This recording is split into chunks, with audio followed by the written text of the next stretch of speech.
No todo en los años 80 fue éxito y gloria. Detrás de cada invento brillante que cambió el mundo, hubo docenas de productos que prometían revolucionar nuestra vida y terminaron siendo un desastre total.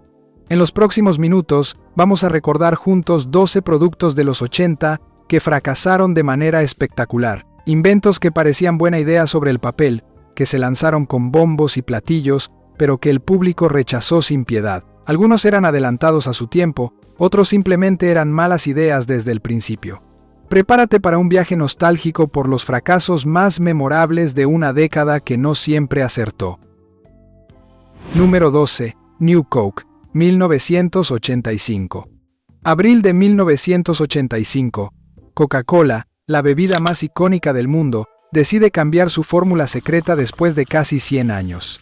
La llaman New Coke y la presentan como la evolución necesaria de un clásico.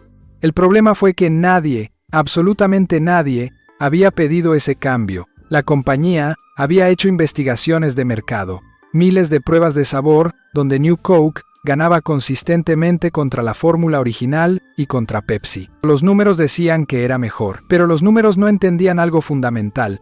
La gente no solo compraba Coca-Cola por su sabor, sino por lo que representaba. Era parte de su identidad, de sus recuerdos, de su historia familiar.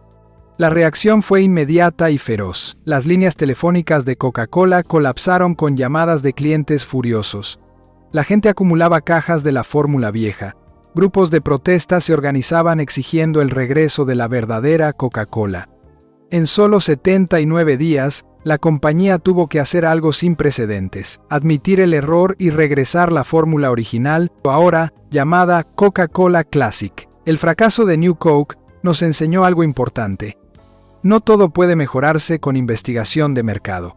A veces, la conexión emocional que la gente tiene con un producto es más poderosa que cualquier mejora técnica. Número 11. Laserdisc, década de los 80. Imagina un disco del tamaño de un LP de vinilo, pero que contenía películas con calidad superior al VHS. Ese era el Laserdisc, la tecnología que se suponía revolucionaría el video en casa. Y técnicamente era superior en todo. Mejor imagen, mejor sonido, no se degradaba con el uso. Era objetivamente mejor que el VHS. Entonces, ¿por qué fracasó? Por varias razones muy simples. Primero, eran caros.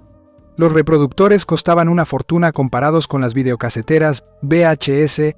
Segundo, los discos eran enormes y frágiles. Había que voltearlos a mitad de la película como si fueras un DJ.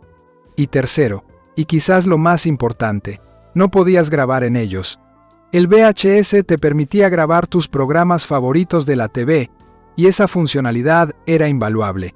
Los Laserdisc encontraron un nicho pequeño de entusiastas del cine que apreciaban su calidad superior.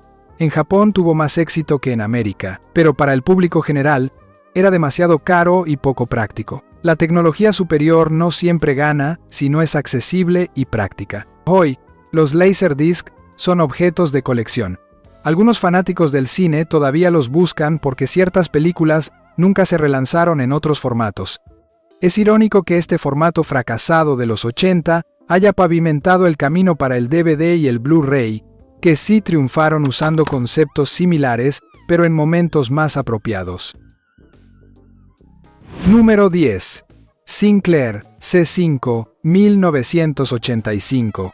¿Era el vehículo eléctrico del futuro? ¿O eso prometía su creador, Sir Clive Sinclair?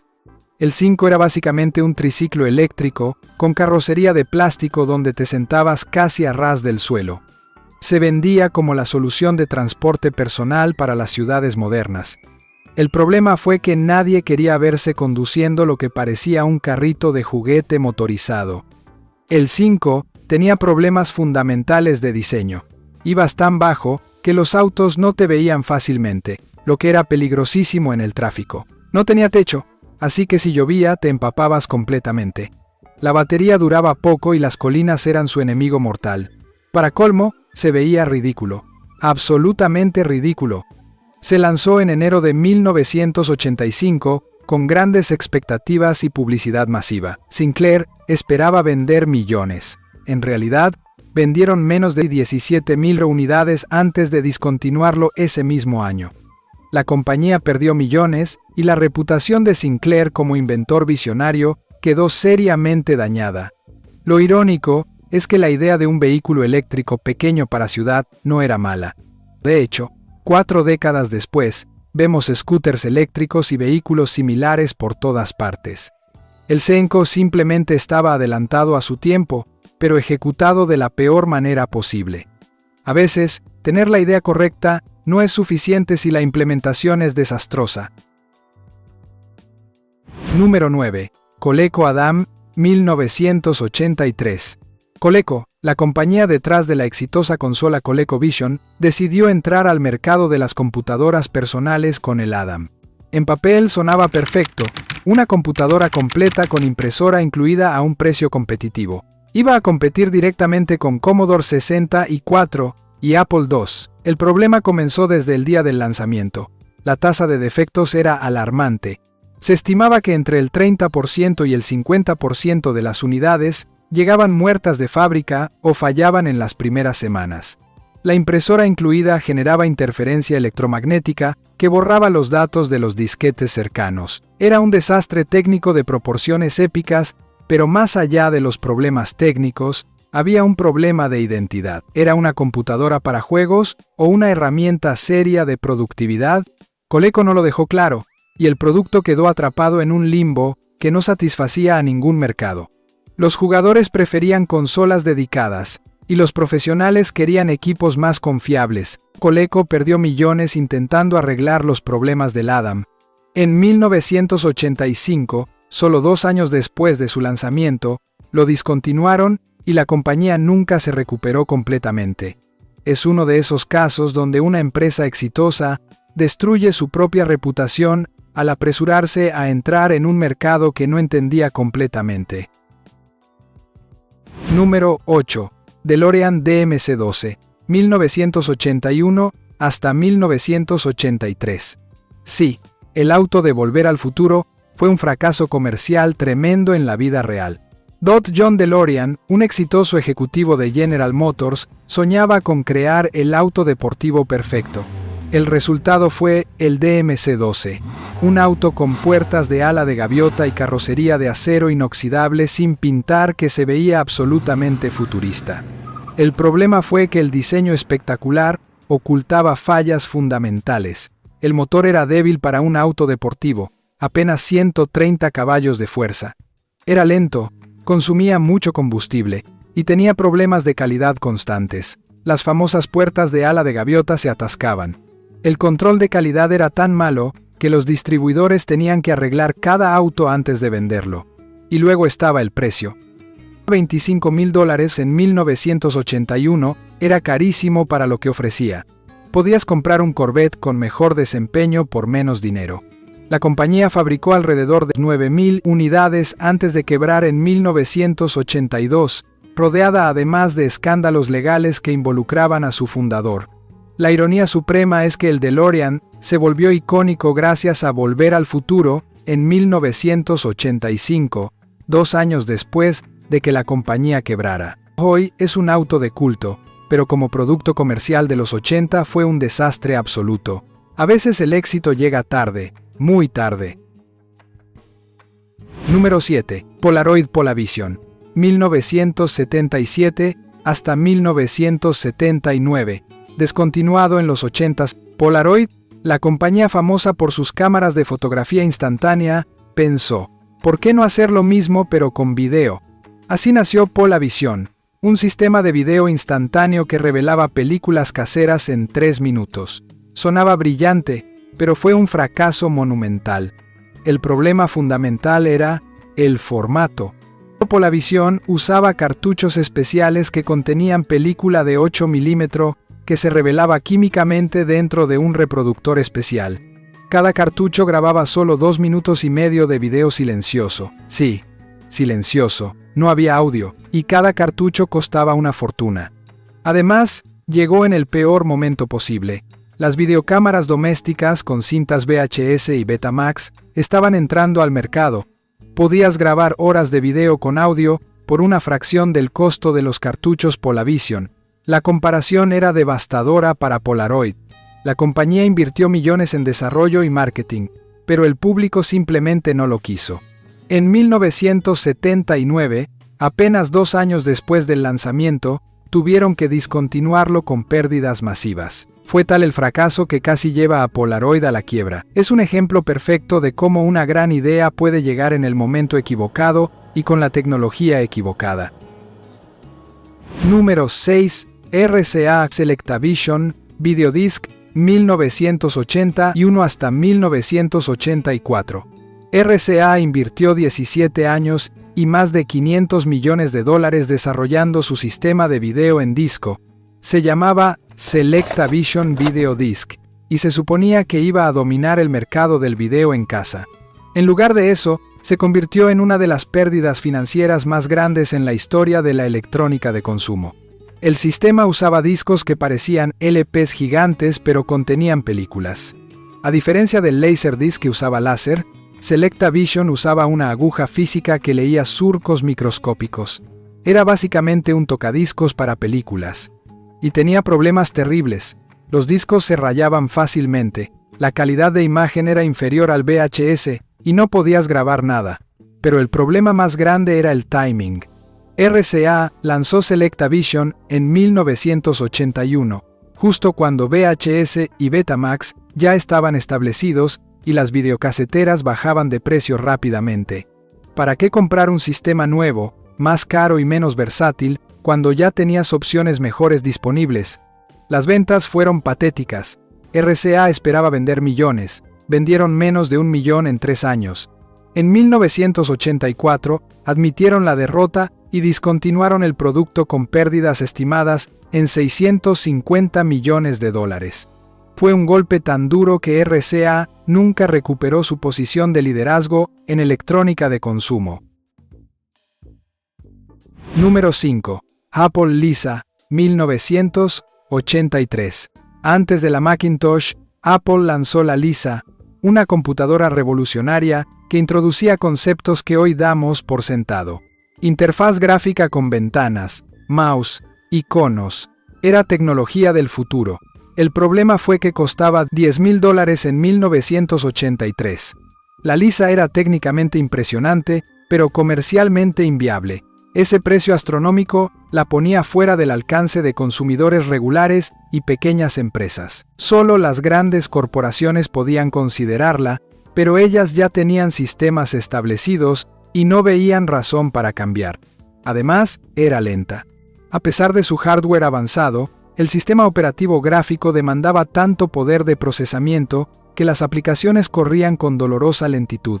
Y había pocos programas disponibles porque los desarrolladores no querían invertir en una plataforma tan cara y con ventas tan bajas. Apple vendió solo unas 10,000 unidades de Lisa antes de discontinuarla en 1986.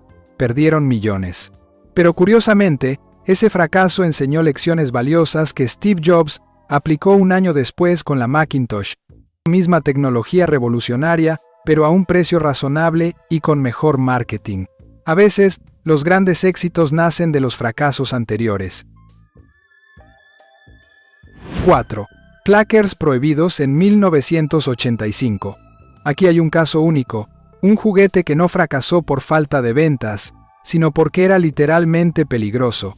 Los clackers eran 2 bolas de acrílico conectadas por una cuerda que hacías chocar arriba y abajo de tu mano. El sonido clac, clac, clac era adictivo, y el truco parecía simple pero requería práctica. Se volvieron un fenómeno en los 80. Todos los niños los querían, todos los patios escolares resonaban con ese sonido característico. Hasta que empezaron los accidentes, las bolas de acrílico, al chocar repetidamente a alta velocidad, se quebraban. Y cuando se quebraban, explotaban en fragmentos afilados que volaban en todas direcciones. Hubo reportes de niños heridos con fragmentos de acrílico en los ojos, en la cara, en las manos. Los hospitales empezaron a recibir casos de heridas causadas por clackers. La Comisión de Seguridad de Productos de Consumo de Estados Unidos intervino y para mediados de los 80, los clackers fueron prohibidos o retirados del mercado en muchos países. Fue un fracaso extraño porque el producto era popular y divertido, simplemente era demasiado peligroso. Hoy, en nuestra era obsesionada con la seguridad, es difícil imaginar que algo así llegara siquiera a las tiendas. Pero en los 80, las regulaciones eran más laxas, y aprendimos a base de accidentes. Número 3. Atari 5200-1982. Atari dominaba el mercado de videojuegos en los primeros 80 con la legendaria 2600. Entonces decidieron lanzar su sucesora, la Atari 5200. En papel era superior en todo: mejores gráficos, más potencia, diseño más moderno. En la práctica fue un desastre que aceleró el colapso de la industria de videojuegos. El problema principal eran los controles. Los joysticks de la 5200 eran horribles, absolutamente horribles. No eran digitales sino analógicos, lo que sonaba bien en teoría, pero en la práctica significaba que eran imprecisos. Se descentraban constantemente y se rompían con facilidad. Jugar juegos que requerían precisión era frustrante hasta la desesperación. Pero había más problemas. La 5200 no era compatible con los juegos de la 2600, así que tu colección entera de juegos anteriores era inútil. Los juegos nuevos eran caros, y había pocos títulos disponibles al principio, y el diseño de la consola era enorme y poco práctica. Las ventas fueron decepcionantes. La 5200 llegó justo cuando el mercado de videojuegos empezaba a saturarse y los consumidores se volvían más exigentes. En 1984, solo 2 años después de su lanzamiento, Atari la discontinuó. Fue parte de la crisis de videojuegos de 1983 que casi destruye la industria entera. Un ejemplo perfecto de cómo no hacer una secuela. Número 2. Betamax, Sony. 1975 hasta 1988. Esta es quizás la guerra tecnológica más famosa de los 80, Betamax versus VHS. Y Betamax perdió a pesar de ser técnicamente superior. Sony lanzó Betamax en 1975 con calidad de video superior, diseño más compacto y tecnología más avanzada. Pero VHS ganó el mercado por razones que no tenían nada que ver con calidad técnica. La primera ventaja de VHS era la duración. Las cintas VHS podían grabar hasta 4 hasta 6 horas en un solo cassette, perfecto para grabar múltiples programas o películas largas. Betamax inicialmente solo grababa 1 hora, obligándote a cambiar cintas en medio de una película. Para cuando Sony extendió la duración, ya era tarde. El segundo factor fue el contenido. VHS ganó el apoyo de los estudios de Hollywood y los videoclubs. La mayoría de películas rentables estaban en VHS, no en Betamax. Y cuando los consumidores iban a los videoclubs y veían que había 10 veces más títulos disponibles en VHS, la decisión era obvia. Sony luchó valientemente, pero para finales de los 80, la guerra estaba perdida. En 1988, admitieron la derrota y empezaron a producir equipos VHS también. Betamax sobrevivió en nichos profesionales, pero como formato de consumo fue un fracaso monumental. Nos enseñó que la mejor tecnología no siempre gana, gana quien controla el contenido y la distribución. Número 1. E.T. The Extraterrestrial Atari 2600-1982. Este es probablemente el fracaso más legendario de los 80, el juego que muchos culpan de causar el colapso de la industria de videojuegos. Atari pagó millones por los derechos de E.T., la película más exitosa de todos los tiempos. Esperaban imprimir dinero con este juego. En lugar de eso, crearon el peor juego de la historia. Atari cometió el error fatal de darle al desarrollador solo 5 semanas para crear el juego. 5 semanas para programar, diseñar, probar y lanzar un juego para la consola más popular del mundo basado en la película más exitosa jamás hecha. El resultado fue predecible, un desastre absoluto. El juego era confuso, frustrante y aburrido. E.T. caía constantemente en hoyos de los que era difícil salir. Los objetivos no estaban claros. Los controles eran torpes. No se parecía en nada a la magia de la película. Los niños que lo recibieron en Navidad de 1982 quedaron profundamente decepcionados. Las devoluciones fueron masivas. Atari fabricó millones de cartuchos esperando ventas récord. vendieron una fracción. Las tiendas los devolvían por pallets completos. La compañía terminó enterrando literalmente millones de cartuchos sin vender en un vertedero en Nuevo México. Un evento que se volvió legendario en la cultura gamer. PT representa el máximo ejemplo de codicia corporativa, destruyendo un producto potencialmente grandioso. Y nos recordó que no importa qué tan buena sea la licencia, si el producto es malo, fracasará. Y así fueron los fracasos de los 80. Una década de ambición desmedida, de empresas apostando millones a ideas que sonaban revolucionarias, pero que ignoraban lo más importante, lo que la gente realmente quería. Mirando hacia atrás, es fácil juzgar estos errores, pero la verdad es que cada uno de estos fracasos enseñó lecciones valiosas. Los 80 fueron una década de experimentación, de atreverse a intentar cosas nuevas sin miedo al fracaso. Y sí, muchos productos fracasaron espectacularmente, pero esa voluntad de arriesgarse, de innovar incluso sabiendo que podrías perder millones, es lo que también nos dio las tecnologías que sí cambiaron el mundo. Los fracasos son parte necesaria del progreso. Sin ellos, no habría éxitos. Cuéntanos en los comentarios si conociste alguno de estos productos, si fuiste víctima de alguna de estas malas ideas, o si recuerdas otros fracasos épicos de los 80 que no mencionamos. Y si este viaje por los errores del pasado te hizo reflexionar, compártelo con alguien que aprecie la historia tecnológica, porque recordar los fracasos es tan importante como celebrar los triunfos. Nos vemos en el próximo viaje al pasado.